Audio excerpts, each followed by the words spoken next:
Assalamualaikum warahmatullahi wabarakatuh. Alhamdulillahi wa kafa, wassalatu wassalamu ala nabiyyina al-mustafa wa ala alihi wa ashabihi wa man sara ala nahjihi muqtafa, amma ba'd. Jamaah dimuliakan oleh Allah Subhanahu wa taala, disebutkan dalam sebuah riwayat ketika kaum muslimin mendapatkan musibah yang paling besar, yaitu meninggalnya Nabi sallallahu alaihi wasallam, sehingga sebagian para sahabat menangis bersedih karena meninggalnya Nabi sallallahu alaihi wasallam. Sehingga ketika meninggalnya Nabi sallallahu alaihi wasallam, salah seorang sahabat yang mulia, Umar bin Khattab radhiyallahu taala anhu, belum mendapatkan kabar atas meninggalnya Nabi sallallahu alaihi wasallam. Sehingga ketika kabar itu diterima oleh beliau bergegas mendatangi rumah Aisyah radhiyallahu taala anha sambil mengangkat pedangnya dan mengatakan, "Man qala anna Muhammadan qad mata, sa'uqati unuqahu." Siapa yang berani mengatakan Muhammad meninggal dunia, maka kupenggal kepalanya, kata Umar bin Khattab radhiyallahu taala anhu. Sehingga para sahabat tidak ada yang berani mendekat kepada Umar karena beliau membawa pedang. Kemudian di sana hadir khalifah yang pertama, yaitu Abu Bakar As-Siddiq radhiyallahu taala anhu, yang mendekati Umar sambil mengatakan, "Ya Umar, innaka mayyitun wa innahu mayyitun." Wahai Umar, sesungguhnya engkau pasti akan mati. Begitu juga Nabi sallallahu alaihi wasallam meninggal dunia. Ketika mendengar ayat itu, Umar radhiyallahu taala anhu langsung terjatuh dan bersedih karena meninggalnya Nabi sallallahu alaihi wasallam. Apa artinya? Nabi kita sallallahu alaihi wasallam yang mulia meninggal dunia. Para sahabat Nabi sallallahu alaihi wasallam yang mulia meninggal dunia. Para tabi'in setelah para sahabat meninggal dunia. Para ulama meninggal dunia. Semua kita pasti akan meninggalkan dunia ini. Semua kita sedang menanti kedatangan malakul maut, menanti kematian. Semua kita pasti akan mati. Allah Subhanahu wa taala menyebutkan dalam Al-Qur'an, "Kullu nafsin dha'iqatul maut." Setiap yang bernyawa itu pasti akan meninggal dunia, pasti akan berjumpa dengan yang namanya kematian. Lalu yang menjadi pertanyaannya adalah, apa yang telah kita persiapkan yang seandainya malam ini adalah malam terakhir kita beribadah kepada Allah Subhanahu wa taala? Apa yang sudah kita persiapkan seandainya nyampe rumah kita meninggal dunia? Apa yang kita persiapkan? Kita berbaring di tempat tidur kita, besoknya sudah tidak ada lagi nafas yang berhembus dari kita. Jamaah yang dimuliakan oleh Allah Subhanahu wa taala, maka Nabi sallallahu alaihi wasallam berpesan kepada kita semua dalam sebuah hadis yang sahih, "Idza mata al-insan inqata'a anhu 'amaluh." Ketika manusia meninggal dunia, maka terputus semua amalnya. Artinya koneksi dengan dunia terputus.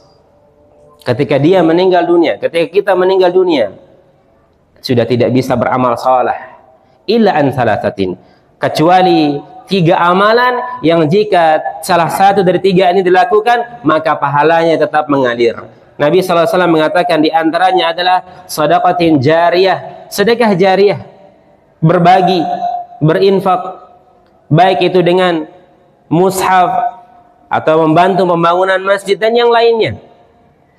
Sedekah jariyah pahalanya akan tetap mengalir. Yang kedua, Nabi sallallahu alaihi wasallam mengatakan, au ilmin yuntafa'u bih, atau ilmu yang diajarkan. Tidak selamanya menyampaikan ilmu harus berdiri di depan jamaah seperti ini, tidak. Seorang ayah, ibu bisa mengajarkan anak-anaknya Iqra, mengajarkan anak-anaknya alif bata. Itu ilmu yang bermanfaat yang diamalkan oleh anak-anak kita. Mengajarkan anak-anak kita surat Al-Fatihah, sama-sama membaca sampai dia hafal. Kemudian Al-Fatihah itu dibaca senantiasa sampai dia meninggal dunia.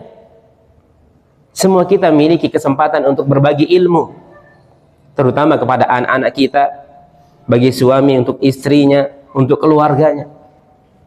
Maka berbagi. Sekali lagi, berbagi ilmu itu tidak harus berdiri depan mimbar. Ya, kita bisa berbagi ilmu yang bermanfaat bagi anak kita, bagi istri kita, bagi keluarga kita. Kemudian yang terakhir kata Nabi SAW, awaladin salih yad'u lahu, atau anak yang saleh yang senantiasa mendoakannya. Artinya kita sebagai orang tua mulai ajarkan anak kita berdoa, Allahumma gfirli wali walidayya warhamhuma kama rabbayani shaghira. Dan sejatinya kita semua ini adalah seorang anak, kita wajib mendoakan orang tua kita.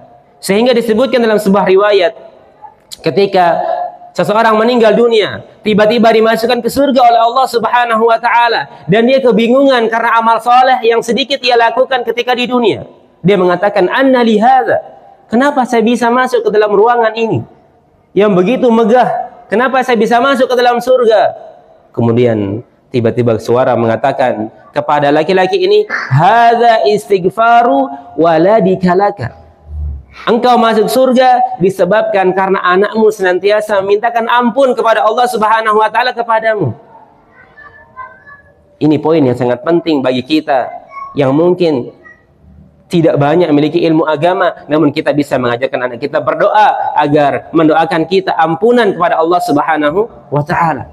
Maka jamaah yang dimuliakan oleh Allah Subhanahu wa taala, kemudian dalam hadis yang lain Nabi sallallahu alaihi wasallam menyebutkan, yattabi'ul mayyit salasah, ketika kita meninggal dunia nanti yang akan mengantarkan kita ke kuburan 3 hal.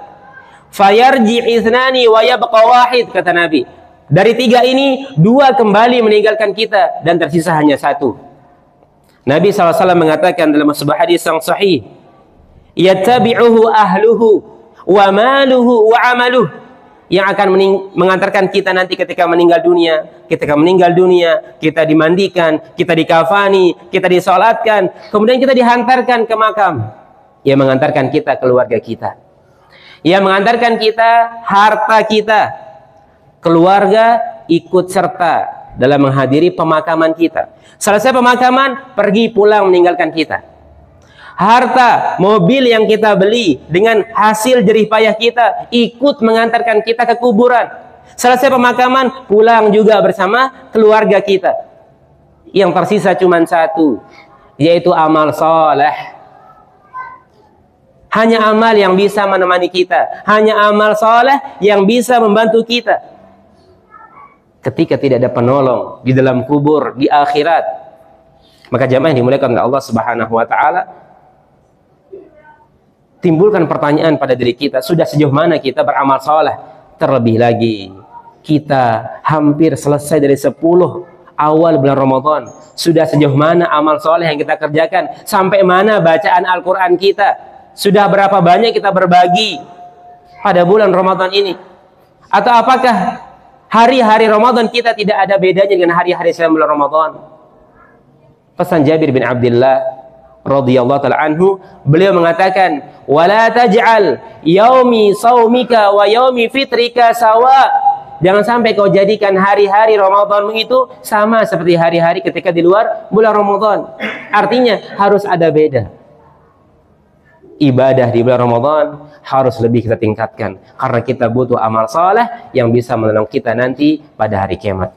Maka jemaah yang dimuliakan oleh Allah Subhanahu wa taala, maka sekali lagi kesempatan yang Allah berikan kepada kita, manfaatkan. Terlebih lagi Ramadan akan pergi meninggalkan kita. Kesempatan yang Allah berikan kepada kita saat ini belum tentu bisa kita dapatkan nanti tahun yang akan datang. Semoga Allah Subhanahu wa taala memberikan kita taufik untuk senantiasa beramal saleh. Semoga Allah Subhanahu wa taala menjadikan kita orang-orang yang senantiasa bersyukur, bersabar, dan menjadi orang-orang yang diwafatkan oleh Allah Subhanahu wa taala di atas kebaikan dan husnul khatimah. Wallahu taala ala wa alam. Subhanakallahumma bihamdika asyhadu an la ilaha illa anta astaghfiruka wa atubu ilaik. Assalamualaikum warahmatullahi wabarakatuh. Syukur.